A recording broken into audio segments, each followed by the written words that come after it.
प्रिय विद्यार्थियों, आज हम एक्सरसाइज 1.5 का क्वेश्चन स्टार्ट कर रहे हैं। क्वेश्चन नंबर 1 है, इसमें आपको बताना है कि निम्नलिखित में से परिमेय और अपरिमेय संख्या कौन कौन सी है। तो वैसे तो आपको पिछले एक्सरसाइज में बताया गया था परिमेय और अपरिमेय संख्याएं किसको कहते हैं, फिर भी अब आपको उस पर बेस्ड कुछ क्वेश्चन है उसको सॉल्व सिंप्लीफाई करके और आपको बताना है। तो यहाँ पर आपका पहला क्वेश्चन है 2 - √5। तो वैसे तो ये परिमेय संख्या और ये अपरिमेय है, ठीक है। और एक परिमेय संख्या में से अगर अपरिमेय संख्या का जोड़ करें या घटाव करें या गुणा करें या भाग करें तो निश्चित रूप से अपरिमेय संख्या ही प्राप्त होती है। फिर भी यहाँ पर अगर √5 का वैल्यू भी हम देखें तो 2 - √5 का वैल्यू होता है 2.236067 और इस प्रकार से ये लगातार चलता रहता है। अनावर्ती है, मतलब ये अनावर्ती भी है और साथ में ये नॉन टर्मिनेटिंग भी है, यानी कि अशांत भी है और अनावर्ती भी है। अब इसमें से जब ये माइनस करेंगे तो निश्चित रूप से -0.236067 और इस प्रकार से बचेगा। और जब कभी आपको इस प्रकार का कोई नंबर आता है दशमलव में तो ये नॉन रिपीटिंग भी हुआ, ये नॉन रिपीटिंग है, देखिए कोई भी टर्म रिपीट नहीं हो रही अभी तक, और साथ में नॉन टर्मिनेटिंग यानी पूरा भी नहीं हो रहा है, मतलब अशांत है, ये अशांत और अनावर्ती दशमलव प्रसार है, दशमलव प्रसार हैं और इसलिए ये अपरिमेय संख्या होगी, अपरिमेय संख्या होगी, ठीक है। It is non terminating and non repeating decimal expansion, therefore it is irrational number, ठीक है। उसके बाद में इसका सेकंड पार्ट देखते हैं हम। सेकंड पार्ट में आपको लिखा है 3 + √23 - √23। देखिए √23 से √23 कैंसिल हो गया। सिंप्लीफिकेशन करने के बाद आपको निर्णय लेना हमेशा, तो ये आया आपका 3/1, दैट इज़ p/q फॉर्म, ठीक है। यानी अपने आप में ये एक कैसा है, परिमेय संख्या है, इट इज़ रेशनल नंबर, ठीक है। इसका थर्ड पार्ट देखते हैं। थर्ड पार्ट में आपको लिखा है 2/7/7 √7 से √7 कैंसिल कर दें, ये आया आपका 2/7 और 2/7 भी अपने आप में p/q फॉर्म में है। It is in the form of p/q, है ना, where p and q are real numbers, जहाँ p और q वास्तविक संख्याएं हैं और साथ में ऐसे हैं जो को प्राइम्स नंबर है। को प्राइम मतलब एक दूसरे से विभाजित भी नहीं हो रहे हैं और इस कारण से ये भी एक आपकी परिमेय संख्या है, ठीक है। इसी प्रकार से 1/√2 को देखते हैं। इसका फोर्थ पार्ट है आपका 1/√2। तो जब भी रूट का नंबर नीचे हो तो उसको हमेशा रेशनलाइजेशन करना चाहिए। रेशनलाइजेशन का मतलब आप इसी का मल्टीप्लाई और इसी का डिवाइड करेंगे। जैसे 1/√2 है, इसी में हम मल्टीप्लाई करते हैं √2 का और नीचे डिवाइड करते हैं, तो ये ऊपर हो जाएगा आपका √2 और अपान में √2 का √2 से मल्टीप्लाई करते 2 आ जाता है। अब आपको √2 का वैल्यू पता है कि √2 का वैल्यू होता है आपका 1.14 समथिंग होता है, ठीक है। तो यहाँ पर अगर इसमें डिवाइड करूँगा मैं तो इसका आंसर हो जाएगा आपका 0.70711067 और इस प्रकार से नॉन रिपीटिंग नंबर आएगा और ये कभी पूरा भी नहीं होगा। ऐसी स्थिति में हम कह सकते हैं कि ये भी आपका जो नंबर है ये भी इस प्रकार का है जो रिपीट भी नहीं हो रहा है, मतलब अशांत भी है, पूरा भी नहीं हो रहा है और साथ में अनावर्ती भी है, यानी non repeating and non terminating, therefore it is अपरिमेय। वैसे मैंने आपको एक तर्क बताया था यहाँ की एक परिमेय संख्या है, मान लिया जाए 1, और इसमें अगर आप √2 यानी कि परिमेय संख्या अपरिमेय संख्या का भाग लगा रहे हैं तो निश्चित रूप से इसका जो रिजल्ट आता है वो इरेशनल मतलब अपरिमेय संख्या ही आती है, ठीक है। इसके बाद 2π के बारे में बात कर लेते हैं। 2π देखिए 2π वैसे तो पाई का वैल्यू आप जानते हैं 22/7 होता है, पर 22/7 भी जो एक रेशो है वो नियर अबाउट वैल्यू है, एग्जैक्ट वैल्यू नहीं है। पाई का जो वैल्यू है अगर 22/7 को भी आप सॉल्व करते हैं तो यह आएगा 3.14 6.15 समथिंग आता है। अगर इसका मल्टीप्लाई करेंगे तो 6.2830 समथिंग। यहाँ पर भी आप देख रहे हैं कि 2830 और इस प्रकार से आता जाएगा।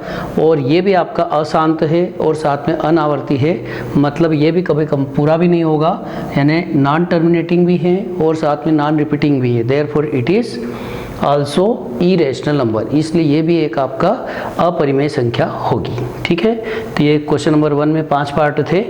उसके बाद हम देखते हैं क्वेश्चन नंबर 2। इसका पार्ट 1, इसमें लिखा है कि सरल कीजिए, सिंप्लीफाई 3 + √3 और इसमें मल्टीप्लाई करना आपको 2 + √2 का। ये सेम नंबर नहीं है इसलिए होल स्क्वायर भी नहीं बन सकता है, आपको 1 बाय 1 मल्टीप्लाई करना पड़ेगा। 3 का मल्टीप्लाई इस पूरे ब्रैकेट से करेंगे, इस टाइप से कर सकते हैं आप इजी बनाने के लिए। 3 के साथ में इसका पूरा मल्टीप्लाई, देन प्लस, फिर √3 का मल्टीप्लाई भी 2 + √2 से होगा। 3 का मल्टीप्लाई 2 से किया, 6 + 3 का मल्टीप्लाई अंदर नहीं होगा, ये आपका रूट वाला पार्ट है और ये बिना रूट का पार्ट है, इसलिए इनका जब मल्टीप्लाई होगा तो ये 3√2 आ जाएगा। इस प्रकार से इसका मल्टीप्लाई करेंगे तो ये 2√3 कहलाएगा। और √3 का जब √2 से करेंगे तो इनका रूट वाला पार्ट सेम है, स्क्वायर रूट है, इनका सर्ड जो है वो इक्वल है, कर्णिक घात बराबर है, इसलिए दोनों का मल्टीप्लाई हो सकता है √6। ठीक है, अब आप देख रहे हैं कि सभी नंबर्स अलग अलग हैं, यानी आपको इसको कुछ भी नहीं कर सकते, यही आपका सिंप्लीफिकेशन रहेगा, यही आपका आंसर रहेगा। इसी प्रकार से सेकेंड पार्ट में लिखा है कि सिंप्लीफाई 3 + √3 मल्टीप्लाइड बाय 3 - √3। ये दोनों पार्ट जरूर सेम दिख रहे हैं आपको, तो एक आइडेंटिटी अगर आपको याद आती है कि a + b and a - b, तो इसका जो मल्टीप्लाई होता था वो a² - b² के बराबर होता था। तो ऐसे रूप में आप इसको यूज़ कर सकते हैं, ये आपके लिए a, ये b, a + b, a - b होता है a² - b², दैट इज़ 3 का स्क्वायर माइनस √3 का स्क्वायर, यानी बन गया आपका 9 - 3 और इसलिए बन गया 6। ठीक है, तो इस प्रकार से सिंप्लीफाई बिल्कुल इजी है। इसी प्रकार से थर्ड क्वेश्चन में लिखा है √5 + √2 और इसका होल स्क्वायर करके बताना है। तो इसमें भी आप एक आइडेंटिटी का यूज़ कर सकते हैं, a + b का whole square equals to a² + b² + 2ab। तो यहाँ अगर a को हम देखें तो √5 है और b का वैल्यू जो है वो √2 है। ऐसी पोजीशन में आपका a² + b² मीन्स ये हो जाएगा, देखिए a का वैल्यू है √5 तो √5 का स्क्वायर प्लस b की जगह √2 तो √2 का square plus 2 times half a and b यानी √5 × √2, यानी फाइनली √5 का जब कभी देखिए रूट का स्क्वायर जब करते हैं ना तो रूट हट जाया करता है। ठीक है, तो आप ऐसे में डायरेक्ट भी याद रख सकते हैं कि √5 का स्क्वायर 5, √2 का स्क्वायर 2, बट यहाँ पर इन दोनों का मल्टीप्लाई होगा तो √10 बन जाएगा, यानी फाइनली आंसर आया 7 + 2 √10। बहुत सारे बच्चे इन दोनों को भी प्लस कर देते हैं, ये अलग अलग वैरायटी के नंबर हैं, है ना। ये केवल 7 है, जबकि ये आपका इसमें एक अपरिमेय पार्ट भी जुड़ा हुआ है, इसलिए इसको और इसको हम प्लस नहीं कर सकते। यही आपका सिंप्लीफिकेशन है, ये फाइनल आंसर होगा। इसी प्रकार से एक क्वेश्चन और है जो आपके क्वेश्चन नंबर 2 जैसा है, फिर भी हम देख लेते हैं फोर्थ पार्ट। फोर्थ में लिखा है √5 - √2 एंड मल्टीप्लाइड बाय √5 + √2। इसमें भी आपको जैसा मैंने बताया था कि आइडेंटिटी होती है a + b, a - b, यहाँ a है ये b है तो a - b और ये है आपका a + b। इन दोनों का जब मल्टीप्लाई करते तो a² - b² आता है। बेटर ये होगा कि a की जगह हम ऐसा माने कि √5 है तो √5 का स्क्वायर माइनस √2 का स्क्वायर। मैंने आपको पिछले क्वेश्चन बताया कि √5 का स्क्वायर 5 होता है और √2 का स्क्वायर 2, यानी फाइनल आंसर हो जाएगा 3। ठीक है, यानी ये क्वेश्चंस आपको कहीं भी कोई प्रॉब्लम वाले क्वेश्चंस नहीं है। इस प्रकार से ये आपके दूसरा क्वेश्चन में 4 पार्ट थे, चारों पार्ट मैंने आपको बता दिए हैं। ठीक से करते हैं हम। आपको याद होगा कि पाई को एक वृत्त की परिधि और उसके व्यास के अनुपात में हम परिभाषित करते हैं। मीन्स इसका कहना है कि जो क्वेश्चन नंबर 3 है उसमें पाई जो रहता है वो आप सभी जानते हैं कि व्यास और परिधि और व्यास, यानी परिधि होता है C और व्यास होता है D। इससे हम इसका कहना है कि C/D के रूप में हम लिखते हैं। यह तथ्य अंतर्विरोध करता हुआ प्रतीत होता है कि पाई एक अपरिमेय है। जनरली हम पाई को क्या मानते हैं? एक अपरिमेय संख्या मानते हैं। पाई एक अपरिमेय संख्या है, ठीक है, यानी इरेशनल नंबर है। तो इस अंतर्विरोध का निराकरण आप किस प्रकार से करेंगे? हमको ये लग रहा है कि पाई एक अपरिमेय संख्या है, जबकि यहाँ पर पाई जो है वो एक प्रकार का रेशो है। तो ये अपने आप में कॉन्ट्राडिक्शन, विरोधाभास होता है कि C/D यानी एक प्रकार से परिधि को भी हम मेज़र कर सकते हैं, डायमीटर को भी मेज़र कर सकते हैं, और जब दोनों आपके नंबर्स हैं और उनका रेशो है, तो जो रेशो रहता है वो तो अपने आप में एक परिमेय संख्या होती है। तो फिर पाई को हम अपरिमेय संख्या क्यों मानते हैं? तो यहाँ पर आपको सीधे सीधे लिख देना है।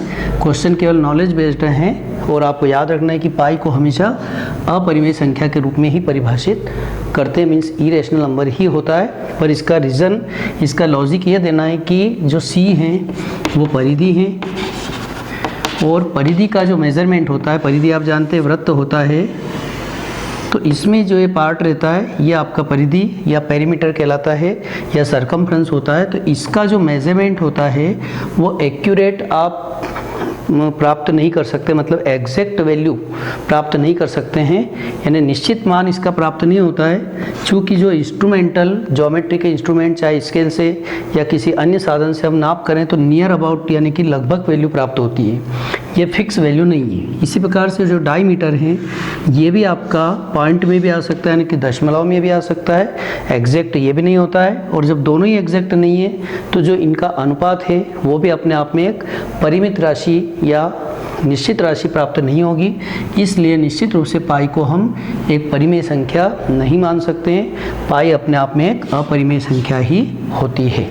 ये आपको एक रीज़न लिखना है कि pi is the ratio of C/D, where C is the circumference and D is the diameter, but we cannot measure C and D exact by geometrical measurement.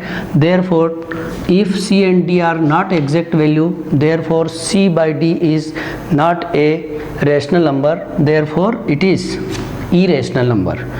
ठीक है, ये आपको लिख देना चाहिए।